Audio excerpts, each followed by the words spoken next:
Urea का स्वदेशी उत्पादन 70 लाख टन बढ़ाने के लिए 6 उर्वरक संयंत्रों का उद्धार किया जा रहा है। FCIL के गोरखपुर, सिंदरी, तलचर और रामागुंडम संयंत्र, HFCL की बरौनी इकाई और BVFCL की नामरू फोर्थ। सोने पर सुहागा ये है कि देश में अब बनेगा सिर्फ नीम लेपित यूरिया, क्योंकि इससे होगा किसानों का फायदा ही फायदा। अनाज का उत्पादन 10% तक बढ़ेगा। बढ़ेगी 10 से 15% नाइट्रोजन क्षमता।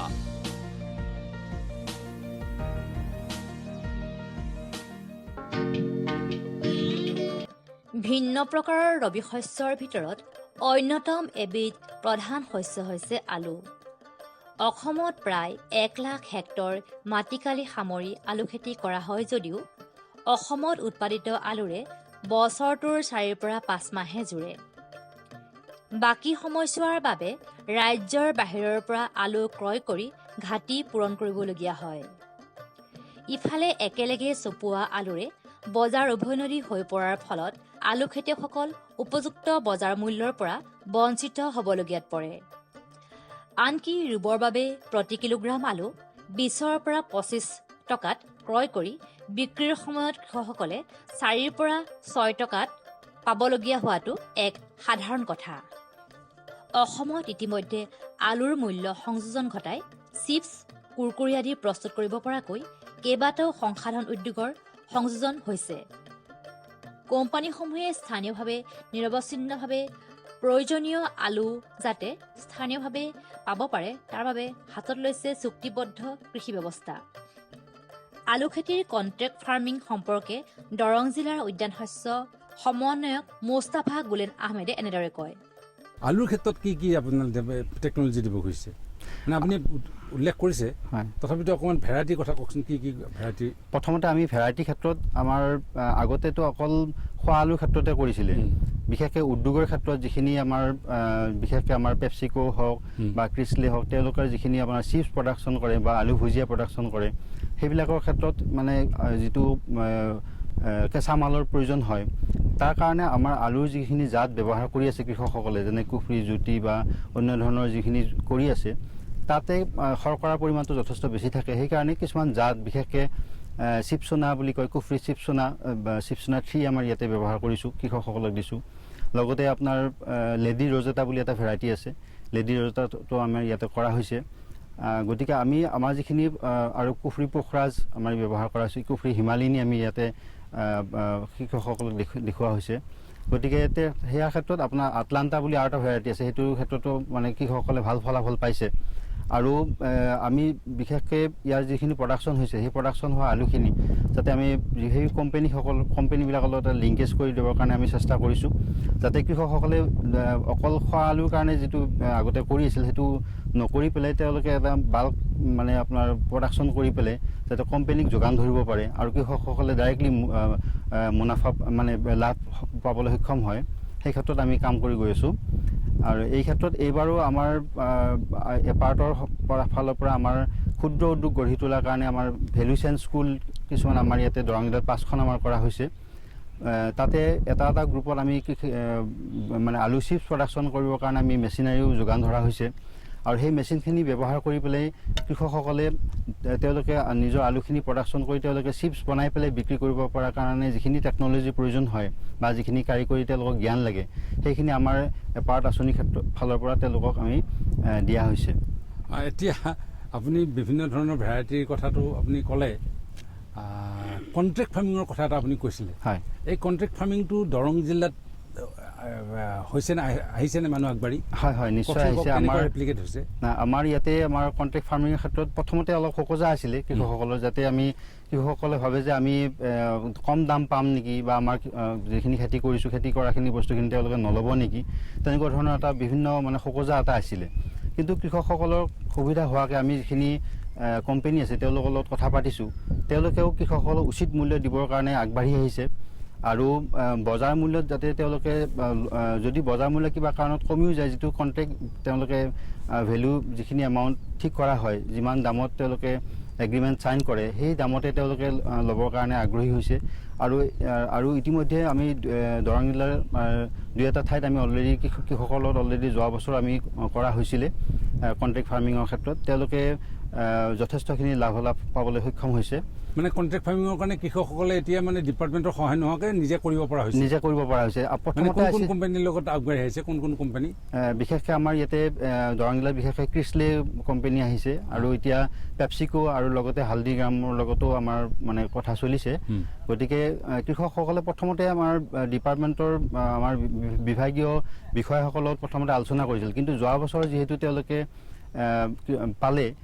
পাবলৈ সক্ষম হৈছে ভাল দাম পাবলৈ সক্ষম হৈছে বা তেওঁলোকে লছ হোৱা বুলি ভবা নাই সেইকাৰণে তেওঁলোকে এতিয়া ডাইৰেক্টলি মানে কোম্পানীৰ লগতে যোগাযোগ কৰিছে ভাল কথা হয় নহয় জানো এইটো ডিপেণ্ডেণ্ট হৈ থকা নাই ভাল কথা কাৰণ আৰু কৃষকসকলে এটা কথা হৈছে যে বজাৰখনলৈ বহুত চিন্তিত কাৰণ বজাৰখন যদি তাৰমানে তেওঁলোকে ভাল নাপায় বা দাম নাপায় তেনেহ'লে যথেষ্ট তেওঁলোকে লছৰ সন্মুখীন হ'বলগীয়া হয় এই ক্ষেত্ৰত যিখিনি কোম্পানীয়ে যিকেইটা কোম্পানীয়ে আমাৰ লগত কথা পাতিছে বা আগবাঢ়ি আহিছে তেওঁলোকে কৃষকসকলক লোকচান নোহোৱাকৈ দাম দিবলৈ তেওঁলোকে আগবাঢ়ি আহিছে আৰু সেই ক্ষেত্ৰত কৃষকসকলেও মানে কোম্পানীৰ পৰা তেনেকুৱা ধৰণৰ সুবিধা লাভ কৰিব মানে আমি যিটো কৈছো যে কোম্পানী আৰু কৃষক এই দুটাৰ মানে এতিয়া মোটামুটি বুজাবুজিটো হৈ উঠিছে কৃষকসকলেও দাম পাইছে আৰু কোম্পানীও ৰ মেটেৰিয়েলটো তেওঁলোকৰ ফেক্টৰীৰ কাৰণে লোকেলি এভেইলেবল হৈছে নহয় হয় এতিয়া যোৱা বছৰ যিমানখিনি তেওঁলোকে বিচাৰিছিলে এইবাৰ তেওঁলোকে আৰু বিচাৰিছে কাৰণ তেনেকুৱা ধৰণৰ উদ্যোগ গঢ়ি উঠিছে আমাৰ আগতে এতিয়া ক্ষুদ্ৰ উদ্যোগৰ ক্ষেত্ৰতো আমাৰ দৰং জিলাতে যিকেইটা আমি VCS আমি দিছিলোঁ ক্ষুদ্ৰকৈ তেওঁলোকে অকণ মানে চিপছ প্ৰডাকশ্যন কৰিছিলে বা ভুজিয়া প্ৰডাকশ্যন কৰিছিল এতিয়া ইমানেই মানে তেওঁলোকে মানে কি বজাৰখন এখন পাইছে তেওঁলোকৰ ক্ষেত্ৰতো যোৱা বছৰ মানে কিছুদিন আগলৈকে যেতিয়া নেকি আমাৰ চিপছৰ কাৰণে আলু ৰেডি হোৱা নাছিলে জেনেৰেল আলুৰ পৰাই তেওঁলোকে ভুজিয়া বনাই পেলাই এটা গ্ৰুপে প্ৰায় 60,000 টকালৈকে মানে তেওঁলোকে উপাৰ্জন কৰিবলৈ সক্ষম হৈছে মানে তেওঁলোকে ভেলু এডিশ্যনটো বুজি পাইছে আৰু এই ক্ষেত্ৰত আৰু আমি বিভাগীয় ফালৰ পৰা বা এপাৰ্টৰ ফালৰ পৰা যিখিনি কাৰিকৰী জ্ঞান লাগে তাৰ ক্ষেত্ৰত আমি ট্ৰেইনিং দিবলৈ বা প্ৰশিক্ষণ দিবলৈ কাৰণে আমি বিভিন্ন ধৰণৰ সংস্থাৰ লগত যোগাযোগ কৰিছোঁ যাতে তেওঁলোকৰ যিখিনি কোৱালিটি প্ৰডাকশ্যন কৰিছে মানে আপোনাৰ ভুজিয়া যাতে কোৱালিটি আৰু ইম্প্ৰুভ হয় বা চিপছৰ কোৱালিটি যাতে ইম্প্ৰুভ হয় সেই ক্ষেত্ৰতো আমি পদক্ষেপ লৈছোঁ অৱশ্যে কণ্ট্ৰেক্ট ফাৰ্মিঙৰ জৰিয়তে কোম্পানীসমূহে যাতে কোনো ধৰণে কৃষকসকলক ঠগাব নোৱাৰে নতুবা বিক্ৰী কৰা সামগ্ৰীৰ উচিত মূল্য পাব পাৰে তাৰ বাবে কৃষিৰ লগত জড়িত সকলো পক্ষই নজৰ ৰখা প্ৰয়োজন কোম্পানীৰ সহযোগত প্ৰচেছজাতৰ আলু খেতি কৰি লাভৰ মূল দেখিবলৈ সক্ষম হোৱা এয়া হজৰত আলীৰ মনৰ কথা মই 30 বছৰ হলো আলুৰ খেতি কৰি আছো 30 বছৰ আপুনি আলু খেতি কৰি তেতিয়া আপুনি প্ৰথম যেতিয়া কৰিছিল তেতিয়া আলু বিঘা মাটি কিমান উৎপাদন পাইছিল আপুনি এতিয়া পাইছিলো 30-35 কুইণ্টেল আৰু এতিয়া যাবাৰ শিৱসোনা কৰিছিলো শিৱসোনাত পাইছো 38 কুইণ্টেল 45 কুইণ্টেল পৰ্যন্ত পাইছো আৰু শিৱসোনাত কিমানকৈ পাইছে আপুনি 45 কুইণ্টেল পাইছো এক বিঘা মাটিত আৰু 45 কুইণ্টেল পাবৰ কাৰণে আপুনি মাটিত কি সাৰ দিয়ে আপুনি তাতে মই সাৰ দিছো এবাৰ যাবাৰ 30 বছৰ আগতে সাৰ দওঁ গোবৰ সাৰ মোটামুটি 2 টেলাৰকৈ গোবৰ দওঁ 1 বিঘা মাটিত super 20 KG 25 KG urea 10 KG তাৰপৰ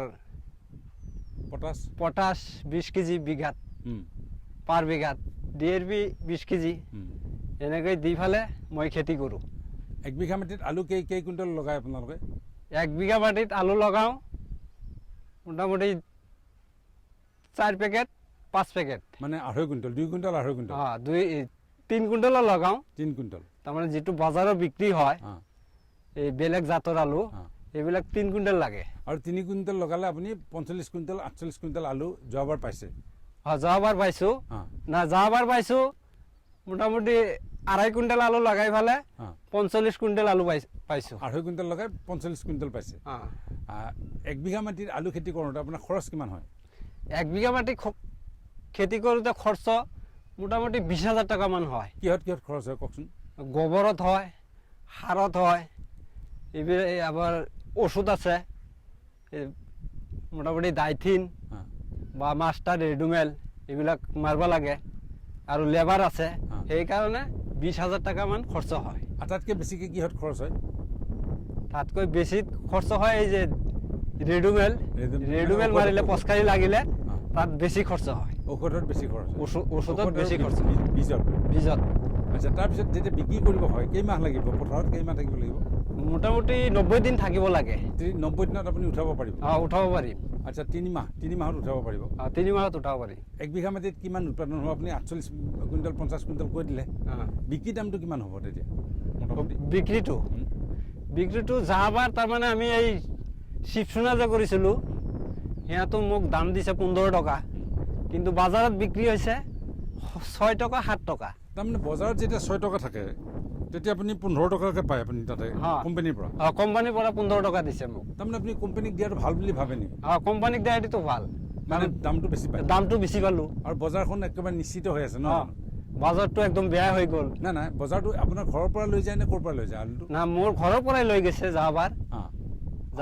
উঠাই ৰাখিব নালাগে আৰু? নাই, মই উঠাইছোঁ খেতিৰ পৰা, খেতিত গাড়ী আনিছে, গাড়ী অনাৰ পিছত খেতিত পৰাই মই লেবাৰ দি উঠাই দিছোঁ।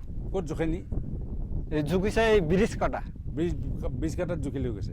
আপুনি কেইবিঘা মাটিত আলু কৰে? মই 30 বিঘা 35 বিঘা এইখিনি মাটি আলু কৰোঁ। এইবাৰ আলু কিমান কেইবিঘাত কৰিছে? এইবাৰ কৰিছোঁ 30 বিঘামান কৰিছোঁ। চুক্তিবদ্ধ কৃষি ব্যৱস্থাৰ লাভজনক দিশ কেইবাটাও আছে। এনে ব্যৱস্থাত অনা চুক্তিবদ্ধ কৃষিতকৈ 11% বেছি লাভ। তদুপৰি উৎপাদনী ব্যয়ৰ ওপৰত বিভিন্ন পক্ষৰ চোকা নজৰ থকা বাবে এনে ব্যয়ো 13%তকৈ কম বুলি ঠাৱৰ কৰিব পাৰি।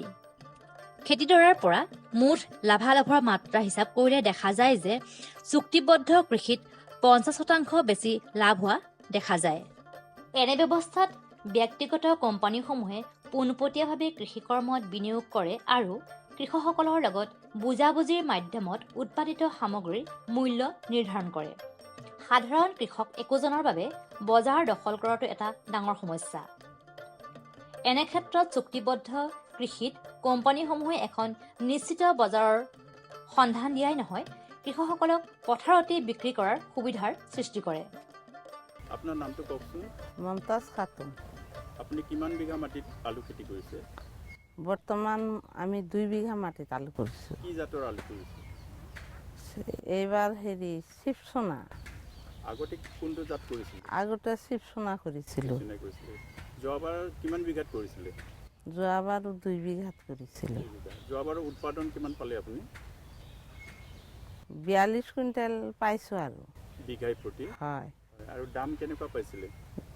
দাম 12 টকা 10 টকা। 10 টকা কেজি? হয়। আৰু পথাৰৰ পৰাই নিছিলে নে আপুনি নিজে লৈ গৈছিলে? পথাৰৰ পৰা লৈ গৈছিল, কণ্টেক্ট কৰি লৈ গৈছিল। গুণগত মানৰ বীজৰ ব্যৱহাৰ আৰু জাতৰ সালসলনিৰ ওপৰত গুৰুত্ব দি আলু উৎপাদনৰ ক্ষেত্ৰত সফলতাৰ মুখ দেখাটো তেনেই সম্ভৱ। পূৰ্বতে বছৰৰ পিছত বছৰ ধৰি একেডৰা মাটিতে খাবলৈ ৰখা আলুকে বীজ হিচাপে ব্যৱহাৰ কৰাৰ ফলত অসমৰ কৃষকে আলু উৎপাদনৰ ক্ষেত্ৰত বিশেষভাৱে সফল হ'ব পৰা নাছিল।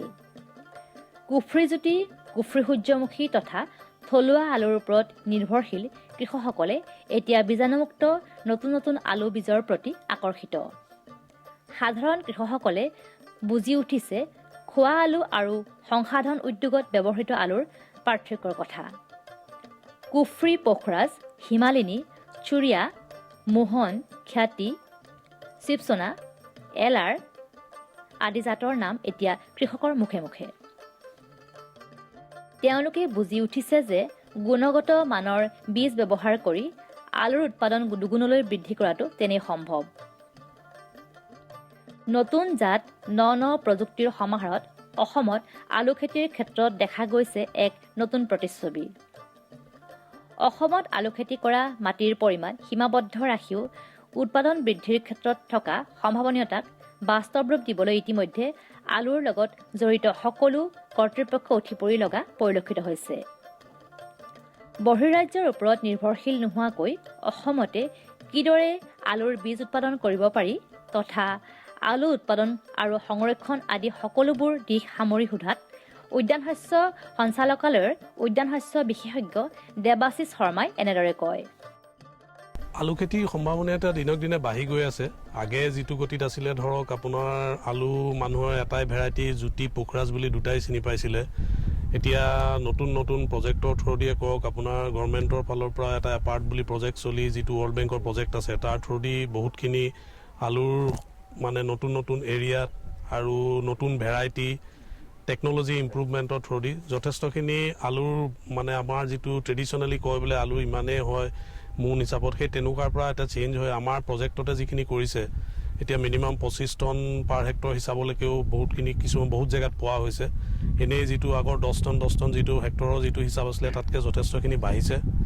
চ' আলুৰ ভৱিষ্যতটো যথেষ্ট ভাল আৰু বহুতখিনি আপোনাৰ ধৰক মাল্টিনেশ্যনেল কোম্পানী আহিছে কণ্ট্ৰেক্ট ফাৰ্মিং লেভেলৰ কিবা তেনেকুৱা ধৰণৰ চিন্তা চৰ্চা কৰি কোল্ড হাউচ কোল্ড ষ্ট'ৰেজ আহি ওলাইছে। চ' আলুৰ ভৱিষ্যত ভাল অসমত ছ নাই ঠিক আছে। এতিয়া আমি আটাইতকৈ আমি যেতিয়া কথা পাতিছোঁ তেওঁলোকে কয় আলুৰ বীজটো সদায় আমি জলন্ধৰ পাঞ্জাৱ নতুবা হাৰিয়ানা নতুবা UPৰ পৰা আনিব লাগে। অসমত আলুৰ বীজ উৎপাদনটো মানে কৰিব নোৱাৰি নেকি? পাৰি। সেইটো লৈ পেলাই এইবছৰ আমাৰ এই প্ৰজেক্টৰ এপাৰ্ট প্ৰজেক্টৰ থ্ৰু দি আপোনাৰ নেট হাউচ চিড প্ৰডাকশ্যন বুলি এটা কনচেপ্টৰ থ্ৰু দি আমি 6টা নেট হাউচ লোৱা হৈছে। তাৰ থ্ৰু দি আমাৰ ধৰক দৰং জিলাত আছে, গোলাঘাটত লৈছোঁ, শোণিতপুৰ জিলাত, নগাঁও, বৰপেটা এনেকৈ এই জিলাবিলাকত যিটো নেট হাউচত আমি মিনি টিউবাৰ বুলি কয় এটা মিনি টিউবাৰ এইটো ইণ্ডিয়াত এটা জেগাতে প্ৰডাকশ্যন হয় মহেন্দ্ৰ বুলি এটা অনুষ্ঠানৰ থ্ৰু দি এটা আলু সৰু মিনি টিউবাৰ দাম 12 টকা পৰ্যন্ত। সেই তেনেকৈ আলু আনি আমি তাত আলুৰ খেতি কৰি নেক্সট ইয়েৰ তাৰ পৰা বেলেগত বাঢ়ি গৈ আকৌ ধৰক ব্ৰিডাৰ চিডৰ এটা প্ৰগ্ৰেম লোৱা হৈছে। 2টা প্ৰগ্ৰেম অলৰেডি চলি আছে ডিপাৰ্টমেণ্টৰ ফালৰ পৰা। এটা জিঞ্জিয়াত চলিছে আপোনাৰ 10 টনৰ এটা নতুন ভেৰাইটি কুফ্ৰি মোহন বুলি। নেক্সট এটা এইবছৰ চলিব আপোনাৰ নগাঁৱত আপোনাৰ কুফ্ৰি চুৰীয়া আৰু কুফ্ৰি আপোনাৰ মোহনৰ লৈ পেলাই। চ' ব্ৰিডাৰ চিড আনি পেলাই 4-5 বছৰৰ ভিতৰত ধৰক সেই চিডখিনি প্ৰায় 500 গুণ যিমানখিনি এতিয়া তাৰ হিচাপত বজাৰত যথেষ্টখিনি সম্ভৱ হ'ব ওলাই যোৱা মানে বীজ হিচাপে। যিহেতু বীজে মানে আলুৰ যিটো চিডৰ টিউবাৰটোতে এটা 50-60% মান কষ্ট অফ প্ৰডাকশ্যনটো চিডেই লৈ যায়।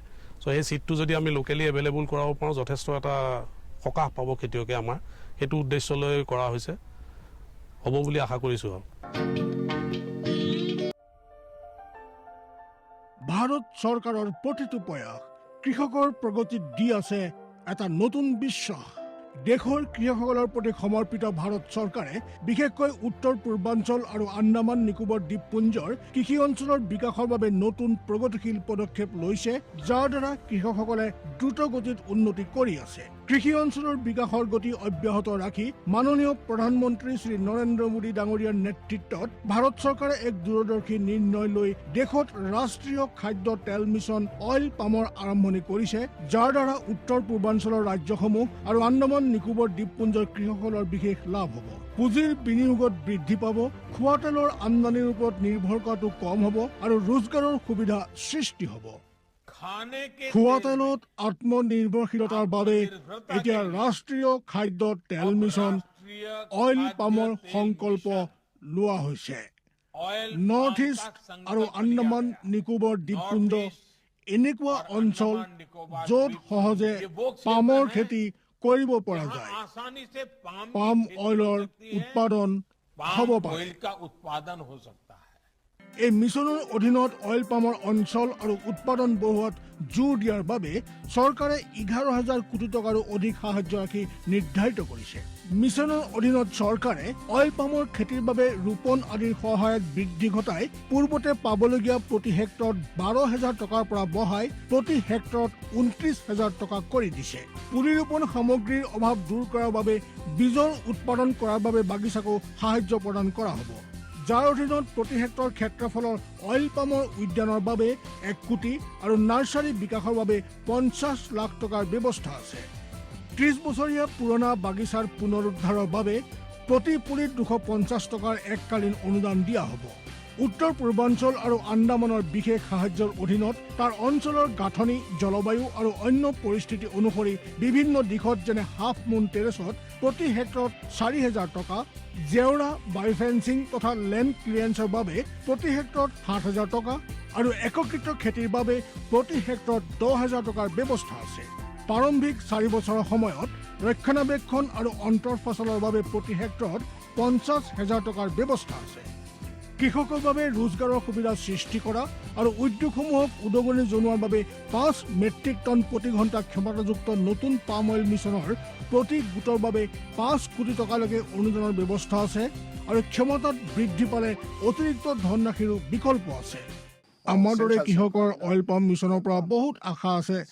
আমাৰ লাগিছে এই যোজনা আমাৰ বাবে লাভজনক হ'ব আৰু ইয়াৰ দ্বাৰা আমাৰ উপাৰ্জনো বাঢ়িব। অইল পামৰ কৃষকসকলে সতেজ ফলৰ থোক অৰ্থাৎ FFB উৎপাদন কৰে, যাৰ বৰ্তমান মূল্য আন্তঃৰাষ্ট্ৰীয় মূল্যত হোৱা উঠানামাৰ আধাৰত নিৰ্ণয় লোৱা হয়। প্ৰথমবাৰ কেন্দ্ৰীয় চৰকাৰে সতেজ ফলৰ থোকৰ মূল্যৰ বাবে কৃষকসকলক আশ্বাস দিছে। ইয়াক প্ৰকৃত মূল্য বা BP বুলি ক'ব পাৰি, অৰ্থাৎ কৃষকসকলৰ কোনো লোকচান হ'বলৈ দিয়া নহ'ব।